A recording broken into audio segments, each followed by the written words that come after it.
أعوذ بالله من الشيطان الرجيم بسم الله الرحمن الرحيم الحمد لله الذي لا يبلغ مدحته القائلون ولا يحصي نعماءه العادون ولا يعدي حقه المجتهدون الذي ليس لصفته حد محدود ولا نعت موجود ولا وقت معدود ولا أجل ممدود فقد الخلائق بقدرته ونشر الرياح برحمته الصلاة والسلام على الرسول المسدد المصطفى الأمجد المحمود الأحمد سيدنا مولانا ومولى الكونين جد الحسن والحسين علي والقاسم محمد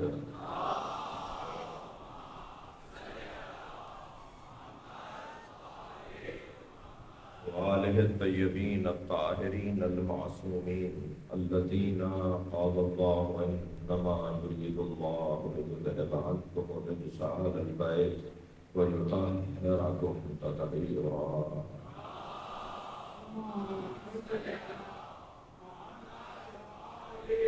ولعنة الله على أعدائهم أجمعين من يوم عداوتهم إلى قيام يوم الدين أما بعد قال الحكيم في القرآن الكريم بسم الله الرحمن الرحيم يا أيها الذين آمنوا لا تقدموا بين يدي الله ورسوله واتقوا الله إن الله سميع عليم يا أيها الذين آمنوا لا ترفعوا أصواتكم فوق صوت النبي ولا تجهروا له بالقول كجهر بعضكم لبعض أن تحبط أعمالكم وأنتم لا تشكرون إن الذين يغضون أصواتهم عند رسول الله أولئك الذين امتحن الله قلوبهم للتقوى لهم مغفرة وأجر عظيم إن الذين ينادونك من وراء الحجرات أكثرهم لا يعقلون ولو أنهم صبروا حتى تخرج إليهم لكان خيرا لهم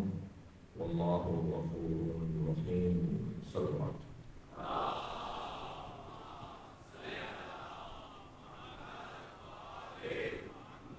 سورہ مبارکہ حجرات پہلی 5 آیتیں جو سال گزشتہ آپ کے سامنے ان کی تفسیر بیان کی گئی ان کا خلاصہ آج کی مجلس میں بیان کروں گا اور پھر آج کی مجلس خلاصے پر اور پھر کل سے 6 آیت یعنی پچھلے سال ہم پہلی 5 آیتوں تک رہے سورہ مبارکہ حجرات اس لیے عشرے کا عنوان قرار دیا گیا کہ یہ سورہ سماجی معاشرتی اور گھریلو مسائل کا حل سورہ ہے اس سورے کی تلاوت کرنے کا ثواب رسول اللہ کی زیارت کے برابر ہے صلوات پڑھ لیں نبی کی بات پر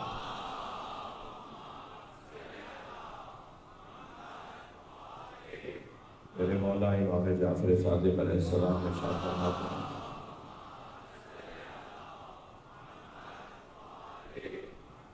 کہ جس نے اس سورے کی تلاوت کی اسے اللہ کی جانب سے کم انعام یہ ملے گا کہ وہ شیطان کے شر سے محفوظ رہے گا۔ یہ سورہ مدنی سورہ ہے، بعض کا کہنا ہے کہ مکے میں بھی نازل ہوا ہے، لیکن قرآن فہمی کا ذوق شوق رکھنے والے قرآن کے طالب علم مستحضر ہیں کہ شناخت سوروں کی شناخت آیتوں کی شناخت کہ کون سی آیت مکے میں نازل ہوئی ہے، کون سی مدینے میں نازل ہوئی ہے، کون سا سورہ مکے میں اور کون سا سورہ مدینے میں نازل ہوا ہے، اس کی جو کسوٹی ہے، اس کا جو پیمانہ ہے، اس کا جو معیار ہے وہ آیات کا سوروں کا مضمون ہے۔ مضمون سورہ بتائے گا کہ یہ مکی سورہ ہے یا یہ مدنی سورہ ہے، یعنی اگر البتہ غالب 80% ایسا ہے، 20% نہیں بلکہ 80% ایسا ہے کہ اگر اصول دین سے متعلق اللہ کا حکم نازل ہو رہا ہے، اگر آیات کا مضمون توحید ہے، عدل الہی ہے، نبوت ہے، امامت کا موضوع ہے، قیامت کا موضوع ہے، اگر اصول دین سے متعلق آیت بول رہی ہے یا سورہ بات کر رہا ہے، عقائد سے متعلق شرک، توحید، اس موضوع پر بات ہو رہی ہے، تو یہ سورہ یا یہی آیت مکی آیت ہے۔ اور اگر فروعات دین سے متعلق گفتگو ہو رہی ہے، نماز ہے، روزہ ہے، حج، زکوٰۃ ہے، خمس، جہاد ہے، امر بالمعروف ہے، نہی عن المنکر ہے، تولی تبرع ہے، یہ جو فروعات دین ہے۔ اسی طرح اگر اخلاقیات سے متعلق گفتگو ہو رہی ہے، ایک شوہر کو کیسا ہونا چاہیے، ایک زوجہ کو کیسا ہونا چاہیے، اولاد کو کیسا ہونا چاہیے، تو وہ سورہ یا وہ آیت مدنی سورہ ہے یا مدنی آیت ہے۔ ہمیں پروردگار عالم نے جو ہدایت قرآن کی صورت میں عطا کی ہے، اس کا ڈھنگ اور اس کا رنگ کچھ اسی طرح سے رکھا ہے۔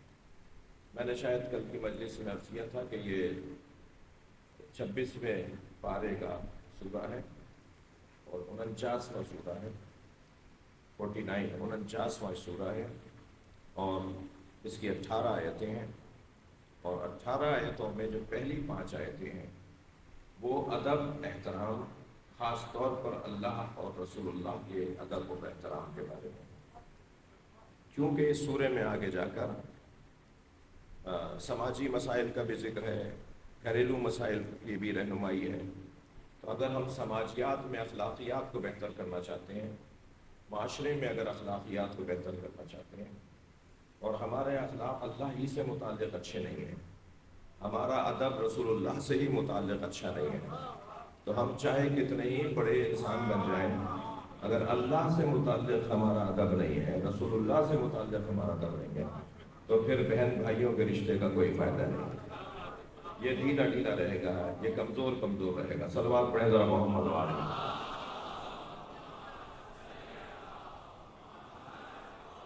یعنی میں اپنے ان بچوں جوانوں کو یہ کہہ کر، یعنی یہ بات کہہ کر اس بات کو روشن کروں کہ اگر چچا کا احترام تو ہے اور ابا کا احترام نہ ہو، اگر پھوپھی کا احترام ہو اور ابا کا احترام نہ ہو، خالہ تو بڑی عزیز ہے مگر اماں کو یہ سلام بھی نہیں کرتے، تو اس کا مطلب یہ ہے کہ جو خالہ کو، پھوپھی کو، چچا کو احترام دے رہے ہیں یہ جھوٹا ہے۔ چچا کا احترام باپ کی وجہ سے تھا، باپ تو تمہیں عزیز نہیں ہے، پھوپھی کا احترام باپ کی وجہ سے تھا، باپ کا تو تم احترام کر نہیں رہے ہو، تو پھر یہ پھوپھی کا اور چچا کا احترام جھوٹا احترام ہے، یہ کوئی مطلب ہی ہوگا، کوئی مقصد ہوگا اس میں، کوئی لالچ ہوگی اس میں۔ تو جو بنیادی آداب ہیں انہیں پہلے پروردگار عالم ہم پر روشن کرنا چاہتا ہے۔ پہلے اللہ سے متعلق اپنے ادب کو روشن کر لو، پہلے رسول اللہ سے متعلق اپنے آپ کو بہتر کر لو، تو پھر اللہ اور رسول اللہ نے تمہیں یہ ماں باپ عطا کیے ہیں، تم اپنی مرضی سے اس ماں باپ کے گھر پیدا ہوئے ہو، تم اپنی مرضی سے اس ماں کے گھر پیدا ہوئے ہو، یہ اللہ نے تمہیں ان ماں باپ کے گھر پیدا کیا ہے، تو اگر ماں باپ کا احترام اللہ کی خاطر ہوگا تو پھر وہ احترام واقعی ہوگا، اور اگر وہ احترام اللہ اور رسول کی سے ہٹ کر ہوگا تو وہ احترام جانوروں والا تو خیال ہو سکتا ہے، انسانوں والا احترام نہیں ہو سکتا۔ محمد وعلى محمد صلوات۔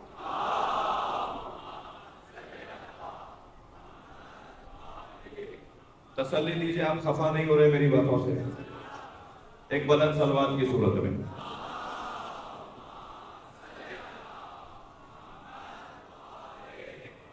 قرآن مجید میں آپ کو معلوم ہے 114 سورے ہیں، ان 114 سوروں میں 3 سورے ہیں جو یا ایھا الذین آمنوا سے شروع ہوئے ہیں، صرف 3 سورے ہیں۔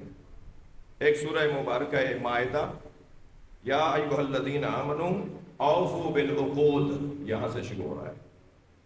ایک سورہ مبارکہ ممتحنہ، یا ایھا الذین آمنوا لا تتخذوا عدوی وعدوکم، لا تتخذوا عدوی وعدوکم اولیاء، سورہ ممتحنہ اس لفظ سے شروع ہو رہا ہے۔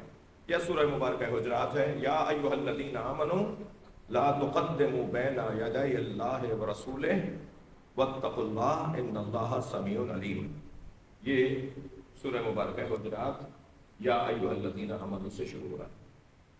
ان تینوں سوروں میں جو مشترکہ چیز ہے، یعنی جو صاحبان ایمان سے اللہ بات کر رہا ہے، مثلا سورہ مائدہ کے اندر ترتیب میں بھی مائدہ پہلے ہے، ممتحنہ بعد میں ہے، حجرات بعد میں ہے۔ یعنی سورہ مائدہ اگر شروع ہو رہا ہے یا ایھا الذین آمنوا اوفوا بالعقود، تو یہ ایک سماجی مسئلہ ہے۔ اے صاحبان ایمان، اپنے وعدوں کو پورا کرو۔ تم جو ایک دوسرے کے ساتھ وعدہ وعید کرتے ہو، میں یہ کروں گا، میں تمہارے لیے یہ لے آؤں گا، میں اس وقت پہ پہنچ جاؤں گا، میں یہ کام کر دوں گا، یہ تو کوئی بات ہی نہیں ہے، میں کام کرنے کو تیار ہوں، اس بات کو مجھ پر چھوڑ دو، میں یہ کر دوں گا۔ اللہ کہہ رہا ہے صاحبان ایمان، جو تم آپس میں ایک دوسرے سے وعدے وعید کرتے ہو، ان وعدے وعیدوں کو پورا کرو۔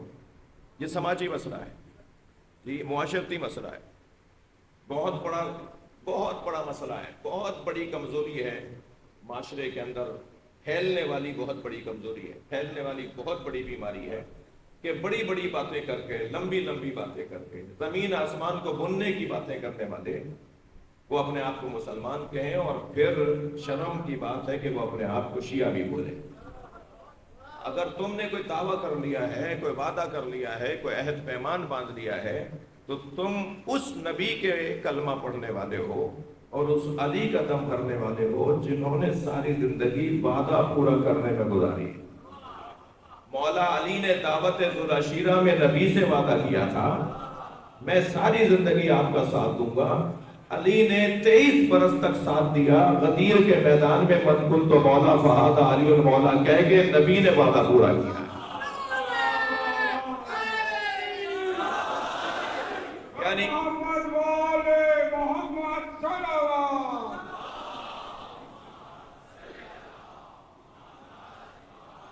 23 برس تک مولا علی نے وعدہ پورا کیا، اور نبی نے فرمایا تھا ایکم یواذرنی علی ھذا الامر، کون ہے جو اس امر امامت میں اور اعلان نبوت میں اور اعلان نبوت میں میرا ساتھ دے گا، اس مشکل کام میں میرا کون ساتھ دے گا؟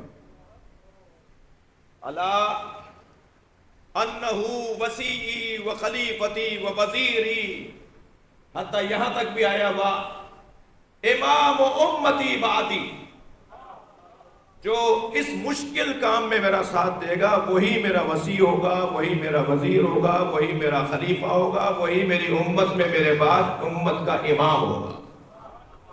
یہ نبی نے وعدہ کیا، 23 برس تک مولا علی نے ساتھ دیا۔ نبی نے یہ وعدہ کیا تھا نا، کہاں وسیع بنایا، کہاں وزیر بنایا؟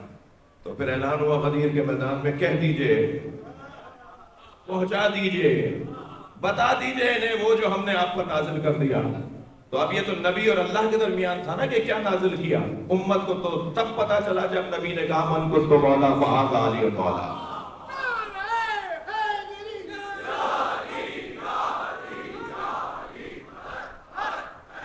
میں ایک جملہ اور اپنے محترم سننے والوں کی خدمت میں کہوں کہ خاص طور پر عزاداروں اور خاص طور پر امام حسین کے چاہنے والوں کے لیے کہ جو امام کو چاہتے ہیں اور آج مجلس میں تشریف فرمائے اور اس مجلس کو سن رہے ہیں اور مجلسوں کو سن رہے ہیں، کہ ہمارا پورا دین وعدوں پر مشتمل ہے۔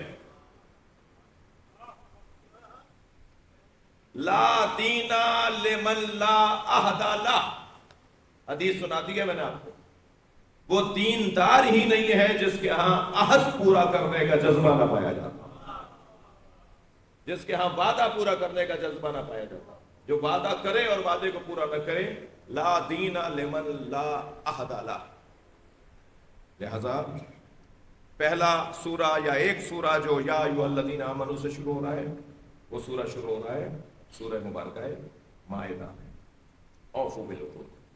دوسرا سورہ کیا ہے؟ وہ بھی سماجی مسئلہ ہے، وہ بھی انسانی حقوق کا مسئلہ ہے، وہ بھی معاشرتی مسئلہ ہے۔ اگر کوئی کہتا ہے نا کہ دین نماز روزے کی حد تک محدود ہے، تو اس نے دین کا دال نہیں سمجھا۔ اگر کوئی کہتا ہے نا کہ صرف نماز پڑھ لو دیندار ہو جاؤ گے، صرف روزہ رکھ لو دیندار ہو جاؤ گے، اس نے دین کا دال نہیں سمجھا، اس نے اسلام کا الف نہیں سمجھا۔ یہ نماز روزہ بھی ہمیں اللہ اپنی بارگاہ میں اس لیے حاضر کروا رہا ہے تاکہ مخلوق کا خیال رہے۔ حضرت مولانا تشریف فرمائے، ابھی آپ نے نماز جماعت پڑھی، اتفاق سے میں بھی نماز جماعت میں شریک تھا جی، 2000 لوگ نماز پڑھ رہے ہیں، ایک نمازی کو دیر ہو گئی آنے میں، عذر اس کا وہ جانے اور اس کا اللہ کہ کیوں دیر سے آیا، اس کا اور اللہ کا معاملہ ہے. لیکن اگر وہ وہاں صحن میں کھڑے ہو کے آواز لگائے نا مولانا کو، تاکہ مولانا کے کان تک اس کی آواز پہنچ جائے، ان اللہ مع الصابرین مثلا، یا اللہ کی آوازیں لگائے، تو شرعی حکم مولانا کے اوپر یہ ہے کہ ذکر رکوع کو طول دیں، ذکر رکوع کو لمبا کریں، اور اتنا لمبا کریں کہ وہ رکوع میں شامل ہو جائے. مولانا سے میں سوال کروں، آپ مجھ سے سوال کریں، جی ہم سے کوئی پوچھے کہ آپ کی توجہ اللہ کی طرف تھی یا اس بندے کی طرف؟ یعنی آپ تو وہاں اللہ سے بات کر رہے تھے نا، سبحان ربی الاعلی و بحمدہ، سبحان ربی العظیم و بحمدہ، یہ آپ اللہ سے بات کر رہے تھے، اس بندے کی آواز کیسے آ گئی؟ تو حکم جواب یہ آئے گا کہ اللہ کو اپنا وہ سجدہ پسند نہیں ہے جو بندوں کے حقوق کو ضائع کر کے ادا ہو رہا. صلوات پڑھنے ذرا محمد و آل محمد. اللہ کو اپنی وہ عبادت پسند نہیں ہے جو بندوں کے حقوق کو پامال کر کے ادا کی جا رہی ہو. بھائی میرا مجمع بڑا بیدار ہے اور میرے جملوں کو محسوس کر رہا ہے. اگر آپ میں ہم جیسا کوئی پیش نماز اگر رکوع کے ذکر کو لمبا کرے تو سارے نمازیوں میں کسی ایک نے بھی اعتراض نہیں کیا کہ آپ نے نماز لمبی کر دی ایک بندے کی وجہ سے. حالت رکوع میں علی نے زکوٰۃ دی تو امت کو اعتراض کیا ہوا؟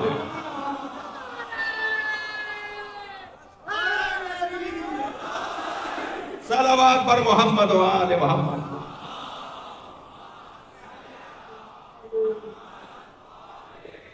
اور بلند صلوات نبی کی رحمت.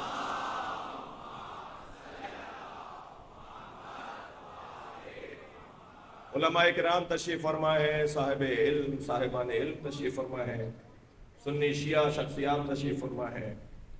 یہ جو دوسرا سورہ ہے نا، یعنی سورہ ممتحنہ، اس میں کیا اعلان ہو رہا ہے؟ لا تتخذوا عدوی وعدوکم،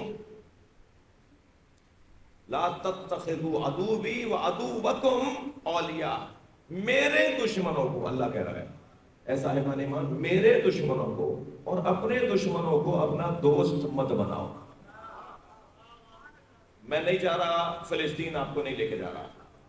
صلوات پڑھ لے ذرا محمد وآلہ.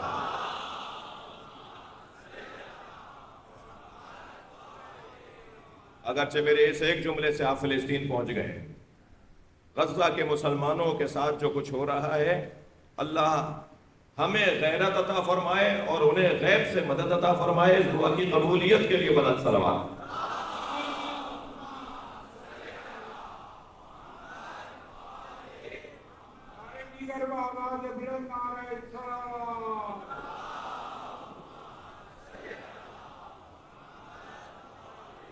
اب اللہ کیا کہہ رہا ہے؟ میرے اور اپنے دشمنوں کو اپنا دوست مت بناؤ.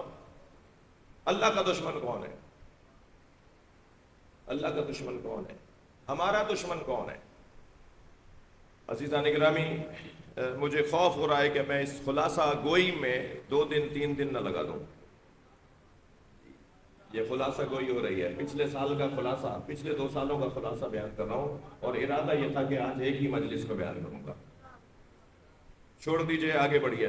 سورہ مبارکہ حجرات بھی اسی لہجے سے شروع ہو رہی ہے. یا ایھا الذین آمنوا لا تقدموا بین یدی اللہ ورسولہ، اے صاحبان ایمان، اللہ اور اللہ کے رسول سے آگے مت بڑھو.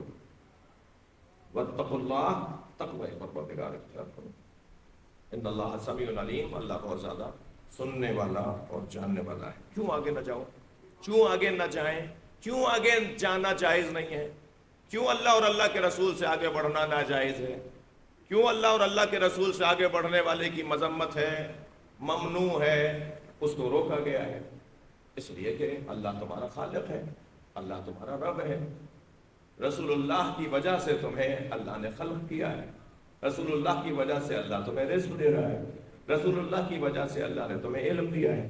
رسول اللہ کی وجہ سے اللہ نے تمہیں پتھروں، پودوں میں اور حیوانوں میں نہیں، انسانوں میں بنایا ہے. یعنی جس کی بنانے والا اللہ اور جس کے تصدق میں بنے ہو وہ رسول اللہ.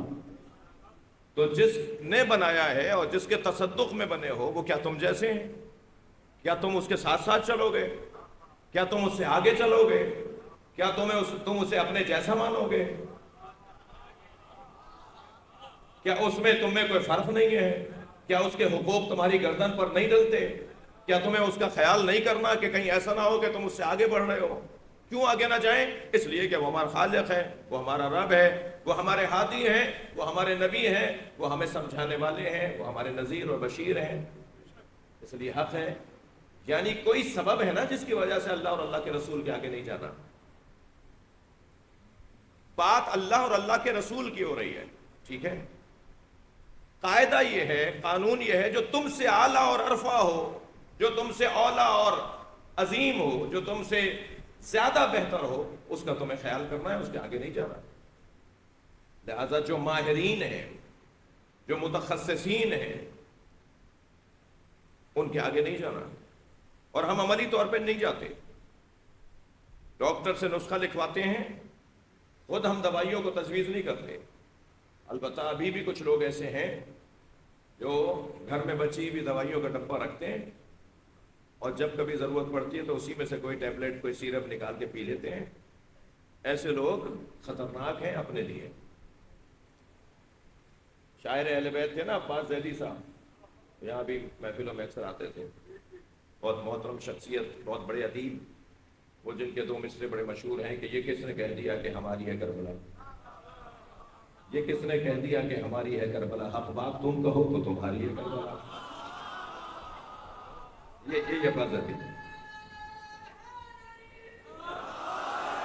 یہ عباس ذیلی صاحب۔ عباس ذیلی صاحب سے میں نے دو جملے سنے، میں جس کے جملے ہوتے ہیں نا اسی کے نام سے نقل کرنے کی کوشش کرتا ہوں تاکہ اس کا حق محفوظ رہے۔ وہ فرمانے لگے، دو لوگوں نے معاشرے کو تباہ کیا ہے، دو لوگوں نے نقصان پہنچایا ہے، دو لوگوں نے تباہی مچائی بھی ہے، ایک سیلف میڈیسن والے لوگوں نے اور ایک سیلف اسٹڈی والے لوگوں نے، جو خود سے دوائیاں کھاتے ہیں اور جو خود سے کتابیں پڑھ کر اپنے آپ کو عالم سمجھتے ہیں۔ ایسے لوگوں کے اوپر نہیں، آل محمد پہ صلوات پڑھے، محمد و آل۔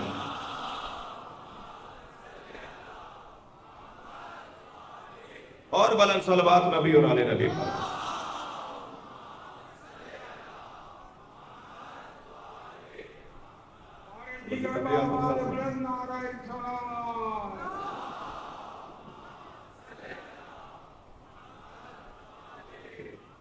تو ماہر، عالم، متخصص کی بات کو ماننا عقل کا تقاضا ہے کہ ہم اپنے ذاتی تجربات، اپنے مادی معاملات میں جلد بازی کا شکار نہ ہوں، اس سے ہمیں نقصان ہوگا۔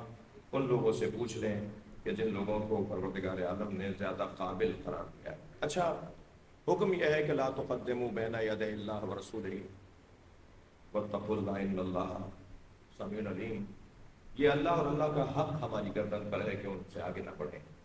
اللہ نے بھی اپنے اوپر کوئی حق قرار دیا ہے، رسول اللہ کو بھی ہمارے لیے کچھ فرمایا ہے، یعنی ہم اللہ کی نسبت اپنا یہ عمل انجام دیں، اللہ بھی اپنے اوپر ہمارے لیے کچھ واجب قرار دے رہا ہے۔ یعنی ہم پر تو یہ واجب ہے، ہم پر تو یہ حکم ہے کہ تم ان سے آگے مت بڑھنا، اللہ نے بھی ہمارے لیے اپنے اوپر کچھ واجب قرار دیا ہوا ہے۔ ایسے ہی رسول اللہ نے بھی اپنے اوپر کچھ، اللہ نے رسول اللہ کے لیے کچھ واجب قرار دیا ہوا ہے۔ مثلاً پروردگار عالم نے ہمیں یہ کہا ہے کہ اللہ اور اللہ کے رسول سے آگے نہ بڑھو، تو اللہ نے اپنے لیے کیا کہا ہے؟ کتب ربکم علی نفسہ الرحمہ، تم اللہ کے آگے مت بڑھو، اللہ نے اپنے اوپر واجب قرار دیا ہے کہ وہ تمہیں اپنی رحمتوں سے نوازے گا۔ ہم اس کے آگے نہ جائیں اور اللہ اپنی رحمتوں سے ہمیں نوازے۔ ہوتا ہے نا کہ بھائی اللہ کتنا کرم ہے اس کا، اگر وہ بدلے میں اس طرف سے کچھ بھی نہ دیتا، اگر وہ اس طرف سے کچھ بھی نہ دیتا تو وہ بھی پھر بھی ہمارا خالق اور ہمارا رب ہے، مگر اس نے ہم پر کرم کیا ہے کہ تم میرا ادب کر رہے ہو، تو دیکھو میں بھی اپنے اوپر کچھ چیزوں کو قرار دے رہا ہوں، اور میں نے اپنے اوپر تمہارے لیے رحمتوں کو واجب قرار دیا ہے، میں تم سے متعلق رحمتوں کو نازل کروں گا۔ اور رسول اللہ سے کیا فرمایا کہ اگر رسول اللہ سے آگے نہیں بڑھو گے تو رسول اللہ ہم سے متعلق کیا حق رکھتے ہیں، ہمارا رسول اللہ نے اپنے اوپر کیا حق رکھا ہوا ہے، اللہ نے ہمارا حق رسول اللہ کے اوپر کیا ڈالا ہوا ہے۔ صلوات پڑھیں ذرا محمد و آلہ۔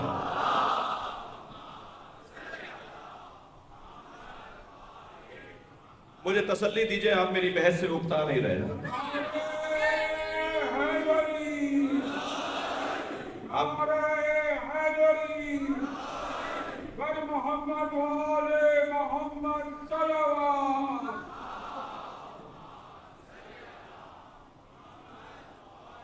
دو حق اللہ نے رسول اللہ کے اوپر ڈالے ہیں امت کے.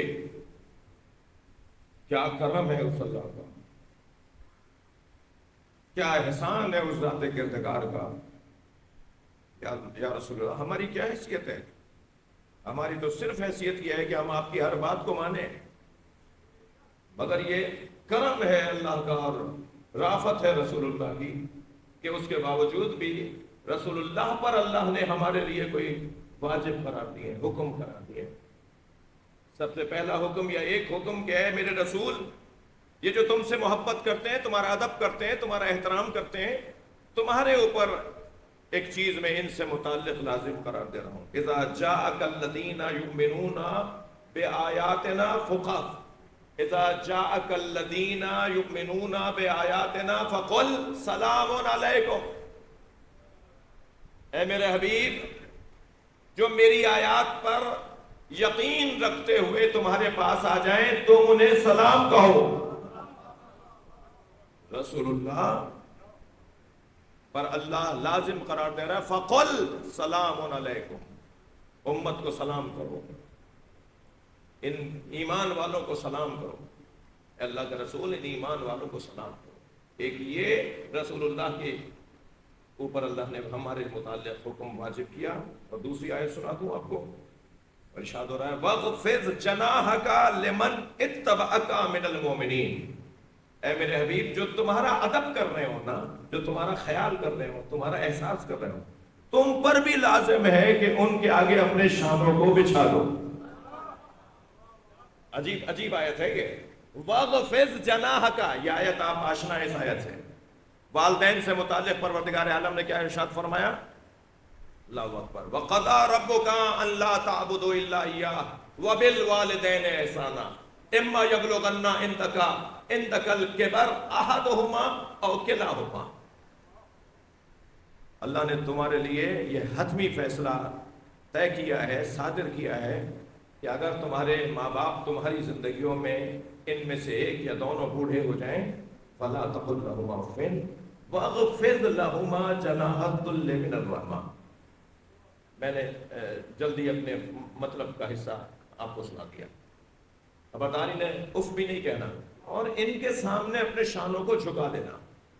جیسے کوئی یہاں ہمیں حکم یہ ہے کہ جیسے کوئی نوکر اپنے مالک کے سامنے کھڑا ہوتا ہے، ایسے بچوں کو، اولاد کو چاہیے کہ والدین کے آگے اپنے شانوں کو جھکا دیں. یہ جو لہجہ ہے نا، وَغْفِضْ لَهُمَا جَنَاحَكَ مِنَ الذُّلِّ جَنَاحَكَ مِنَ الرَّحْمَةِ، اپنی دونوں شانوں کو اپنے والدین کے آگے جھکا دینا، رحمت کے ساتھ، دل کے ساتھ. اس لہجے کی آیت ہے. کیا آیت ہے؟ وَغْفِضْ جَنَاحَكَ لِمَنْ اتَّبَعَكَ مِنَ الْمُؤْمِنِينَ. اے میرے حبیب، جو مومنین آپ کی اتباع کرتے ہیں ان کے آگے اپنے شانوں کو جھکا دو. عزیزان گرامی، حکم تو نبی کو یہ ہے کہ مومنین جو آپ کی اتباع کرتے ہیں ان کے آگے اپنے شانوں کو جھکا دو. مجھے تو تاریخ ابدیت میں، تاریخ اسلام میں، مسلمانوں کی تاریخ میں علی کے علاوہ کوئی نہیں ملا جس کے آگے نبی نے اپنے شانے پیش کیے ہو اور علی نے ان پہ قدم رکھ کے بت گرائے.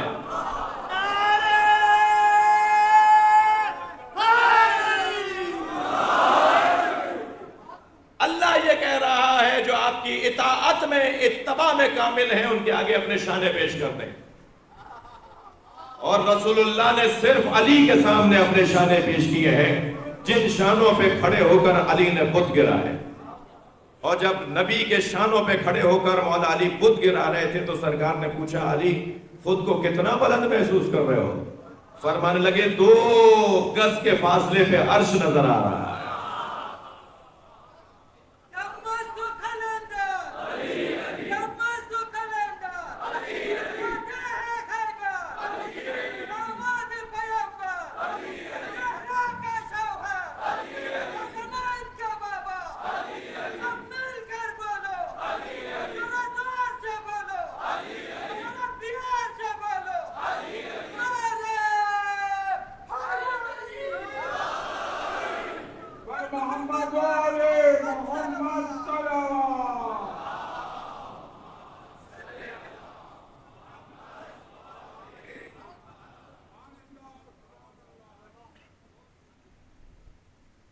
بولنے کا، بات کرنے کا ڈھنگ ہمیں اللہ عطا کر رہا ہے، کیسے بات کرنی ہے، کیسے بولنا ہے۔ یا ایھا الذین آمنوا، دوسری آیت، یا ایھا الذین آمنوا لا ترفعوا اصواتکم فوق صوت النبی، اے صاحبان ایمان اپنی آوازوں کو نبی کی آواز پر اونچا مت کرو۔ جس کیا بولتے ہیں آپ لوگ، جس مقدار میں، جس بلندی پر، جس لہجے میں، جس اونچائی پر نبی بول رہے ہیں اس سے تھوڑا نیچے رہ کے بات کرو۔ یعنی نبی جس لہجے میں بات کر رہے ہیں، جس کیا بولتے ہیں آپ، پچ، کیا کرتا اردو میں بتاؤ، جس سطح پر آواز کی سطح جو ہے، سرکار کی آواز کی سطح جہاں تک ہے نا، اس سے نیچے ہو کر بات کرو۔ یہ اونچی آواز کیسے ہو گئی، یہ اونچی بلند آواز کیسے ہو گئی؟ لا ترفعوا اصواتکم فوق صوت النبی ولا تجہروا له بالقول، اور تم ایک دوسرے سے کیسے پکارتے ہو؟ مثلا یہ بچہ بیٹھا ہوا ہے، مثلا اس کا نام سید عمران حیدر، تمہارا نام کیا ہے؟ محمد عباس علی۔ اب مثلا میں اس کا نام ہے محمد عباس علی، میں اس کو آواز دے کر کہوں عباس، تو یہ شاید گوارا ہو جائے، اس لیے کہ یہ شاید مجھے اپنا بڑا سمجھتا ہے، صحیح ہے؟ یا یہ اپنے دوست کو نام لے کر پکار رہا ہو، خبردار میرے نبی کو نام لے کر نہیں پکارو۔ جیسے تم آپس میں ایک دوسرے کو صلوات پڑھ لیں ذرا نبی کی ذات پر،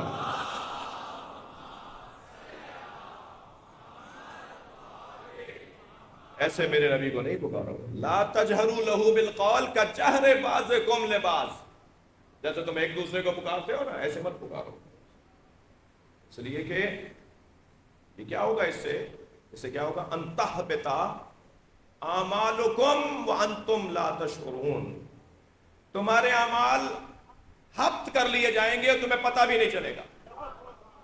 میرے بچوں، جوانوں، بس آخری بات مجھ سے فضائل کے باب میں سنو، ہمارے اعمال خطرے میں ہیں، خطرے میں۔ نمازیں ہماری بال سے بندھ کر لٹکی ہوئی ہیں، روزے ہمارے خطرے میں ہیں، حج ہمارا خطرے میں ہے، عمل انجام دینے کے بعد بھی خطرے میں ہے۔ جب اللہ کی 2 رکعت نماز خطرے میں ہے تو امام حسین کی مجلس خطرے میں کیسے نہیں ہوگی؟ یہ بھی خطرے میں ہے، یہ ضائع ہو سکتی ہے۔ یہ جو ابھی عبادت ہو رہی ہے، ثواب مل رہا ہے، ہمارے اعمال میں لکھا جا رہا ہے، یہ بھی ضائع ہو سکتی ہے۔ 3 چیزیں ہیں جو اعمال کو ضائع کرتی ہیں۔ یہ عمل ہے یا نہیں؟ ہاں نا پہ بتاؤ نا، یہ اس وقت عمل ہو رہا ہے یا نہیں ہو رہا؟ میرا بولنا، آپ کا سننا، آپ کا آنا، آپ کا جانا، یہ عمل ہے یا نہیں؟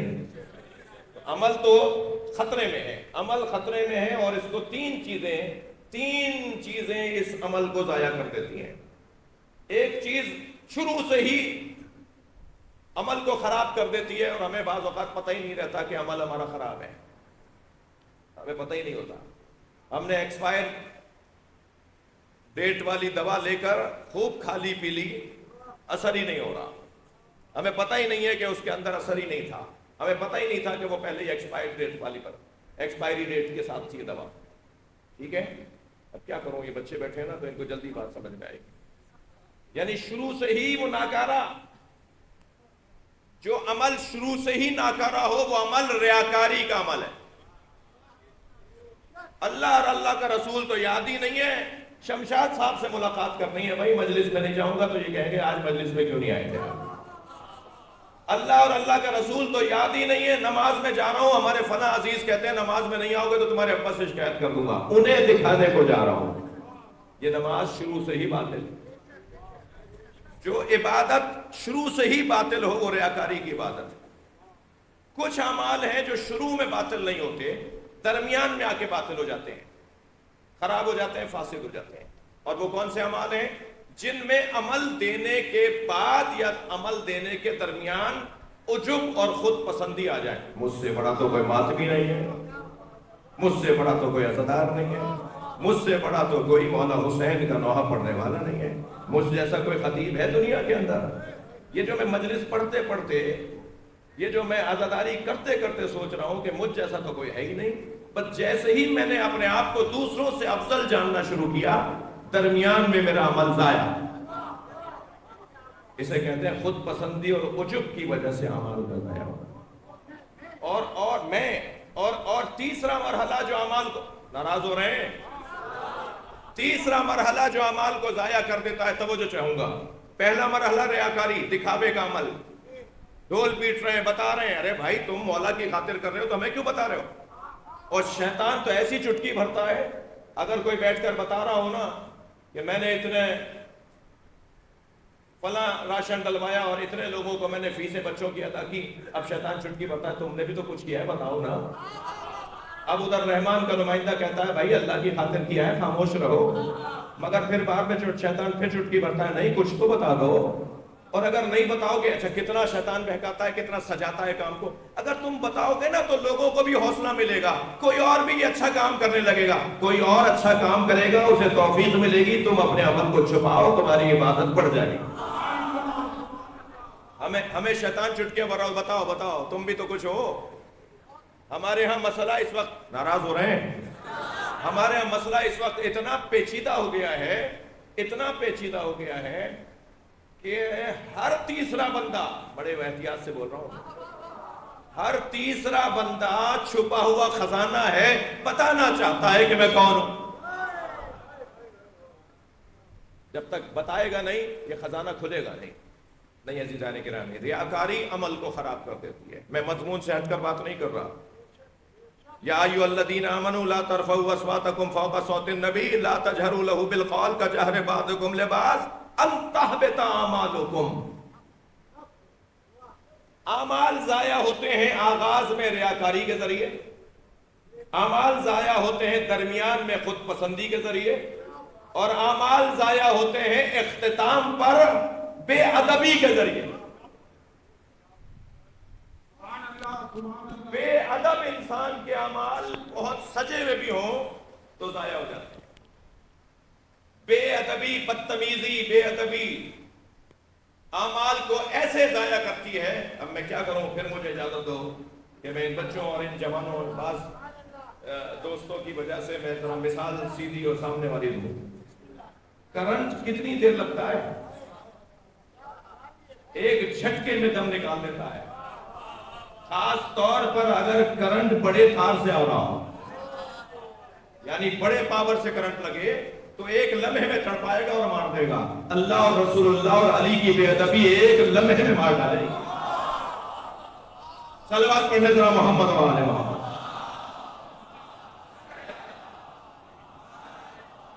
زہر کا گھونٹ، ایک گھونٹ کتنی دیر میں اثر کرے گا؟ جتنا زیادہ قوی زہر ہوگا اتنا ہی ایک گھونٹ میں وہ بندہ دنیا سے چلا جائے گا۔ کتنی دیر لگی؟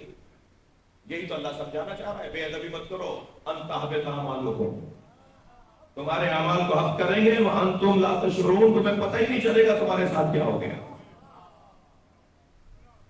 ادب، احترام، اور بچوں بس آخری آپ سے بات، جو اپنے والدین کے ادب کی مشق کرتا ہو، جو اپنے علاقے کے عالم دین کے ادب کا خیال رکھتا ہو، وہی ہے جو یہ مشق کرتے کرتے پھر فقہا کے ادب تک پہنچتا ہے، اور جو فقہا کے ادب کی مشق کر لیتا ہے پھر وہی ہے، اسی سے توقع رکھی جائے گی جو امام کے آنے پر امام کی ہر بات مان لے گا۔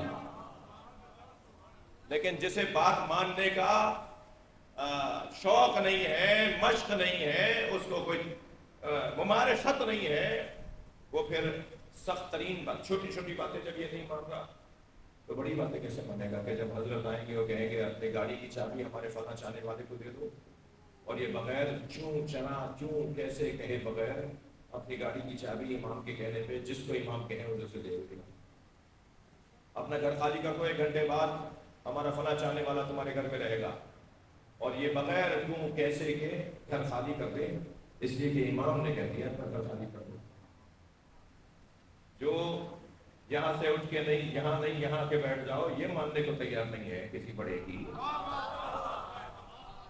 یہاں مت بیٹھو یہاں بیٹھ جاؤ، یہ بات ماننے کو تیار نہیں ہے، وہ اپنے گھر کی چابی کیسے دے دے گا امام کے کہنے پہ؟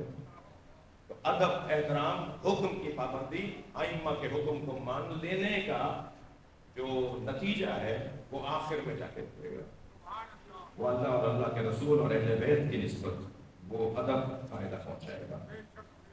کل بات آگے جائے گی، تھوڑا سا زیادہ میں نے آپ کا ٹائم لے لیا، چلیے میرے ساتھ کچھ دیر کے لیے کربلا چلیے۔ آج 3 محرم ہے، حسین کسی کو خط لکھ کر بلا رہے ہیں،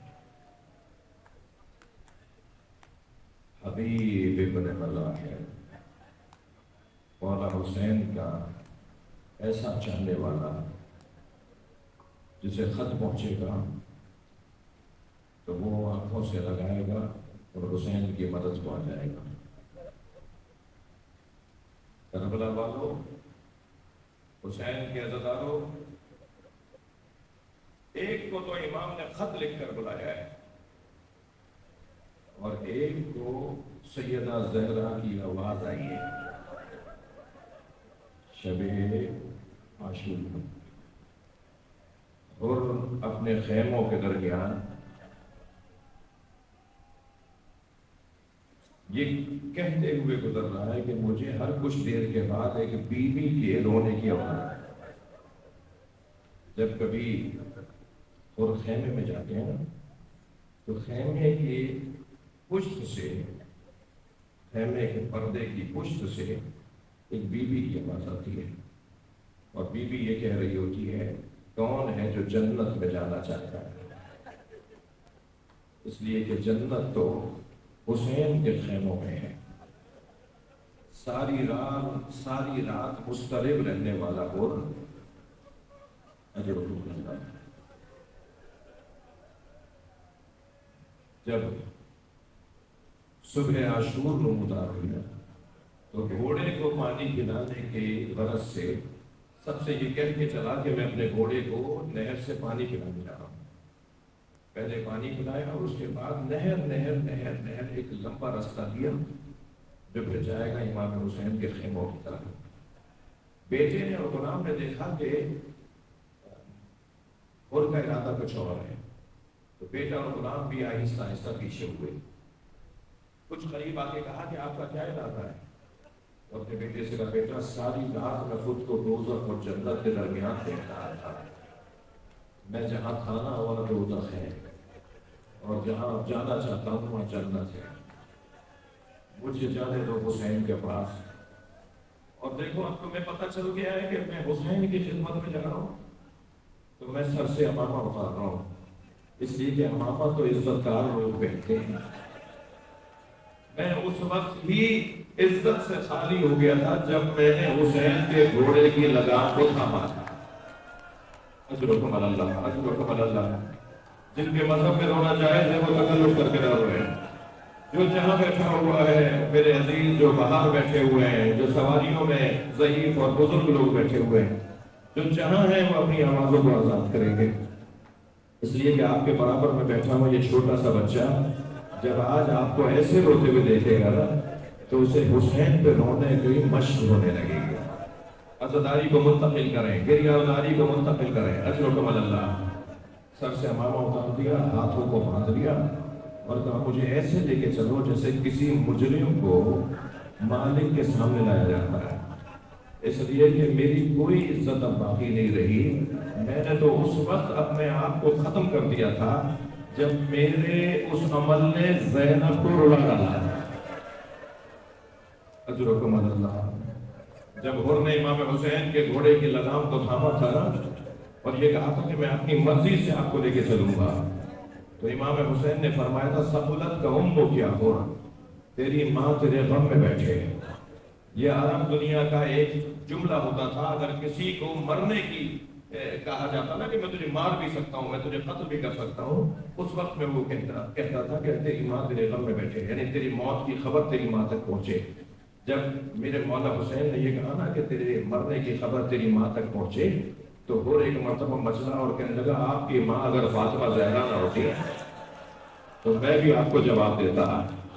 یہاں سے امام حسین کو اندازہ ہوا کہ وہ جنتی ہے، جس کے دل میں فاطمہ زہرا کا ادب ہو، اللہ، جس کے دل میں سیدہ کا احترام ہو، وہ دوزخ میں نہیں جائے گا۔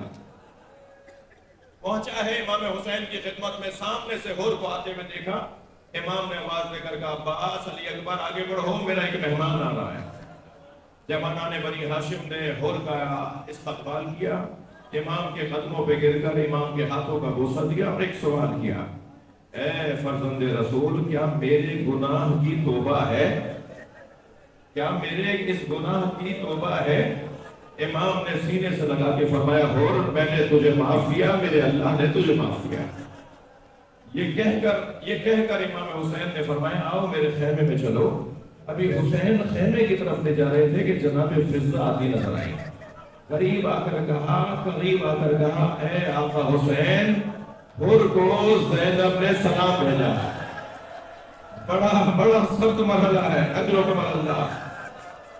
اللہ نے غربت اہل بیت، اجرکم اللہ، اپنی آوازوں کو آزاد کریں گے، جنہیں رونا آ رہا ہے اپنی آوازوں کو آزاد کریں۔ امام نے فرمایا حور، ہمارے پاس مہمان نوازی کو پانی بھی نہیں ہے جو ہم تمہیں پیش کر سکیں۔ حور نے کہا مولا، میں چاہتا یہ ہوں کہ جنگ میدان کارزار شروع ہے، مجھے جانے کی اجازت دیجئے، سب سے پہلی قربانی میں آپ پر اپنی پیش کروں۔ امام سے اجازت لے رہے تھے کہ بیٹے نے پڑھ کر کہا، بیٹے کا نام ہے علی ابن حر ابن یزید رہائی۔ بیٹے نے کہا بابا یہ کیسے ممکن ہے کہ بیٹا زندہ رہ جائے اور باپ مار دیا جائے؟ پہلے میں جاؤں گا مرنے کے لیے، اپنی قربانی کے لیے۔ امام حسین نے حر کے بیٹے کو تیار کیا، حر نے اپنے بچے کو تیار کیا۔ میدان کربلا میں علی ابن حر پہنچا، بہت سے لوگوں کو گرفتار کیا، لیکن اکیلا تھا نا، مختلف زخم بڑھتے چلے گئے، زخموں پہ زخم لگتے چلے گئے۔ ایک وقت ایسا آیا کہ حر کا بیٹا زمین کربلا پہ گرتے ہوئے آواز دیتا ہے، بابا حر میری مدد کیجیے گا۔ اولاد والے لوگ بیٹھے ہوئے ہیں، جوان بچوں کے ماں باپ بھی مجلس میں آئے ہوئے ہیں۔ اگر اس حالت میں بیٹا باپ کو مدد کے لیے پکارے تو باپ کتنی جلدی پہنچے گا؟ حضرت اللہ، باپ کتنی جلدی پہنچے گا؟ سوچ سکتے ہیں نا؟ جب حر کے بیٹے علی نے کہا بابا میری مدد کیجئے تو حر کتنی جلدی پہنچا ہوگا؟ سنیں گے جب حر پہنچانا تو کیا دیکھا؟ حسین نے لاشا اٹھایا ہوا۔ حسین مولا نے پہلے سے ہی علی ابن حر کا لاشا اٹھایا ہوا۔ تو حر نے آگے بڑھ کر کہا مولا یہ غلام زادہ ہے، اس کا لاشا مجھے دے دیجئے۔ امام نے فرمایا حر جوان بیٹے کی میت باپ نہیں اٹھاتا، اور جوان بیٹے کی میت باپ، اجرکم اللہ، حق ہے ایسے رونے کا، اور جوان بیٹے کی میت باپ نہیں اٹھاتا۔ رونا اسی کا ہے، رونا اسی کا ہے۔ حسین حر سے کہہ رہے ہیں جوان بیٹے کی میت باپ نہیں اٹھاتا، اور حسین علی اکبر کا جنازہ اٹھا رہے ہیں۔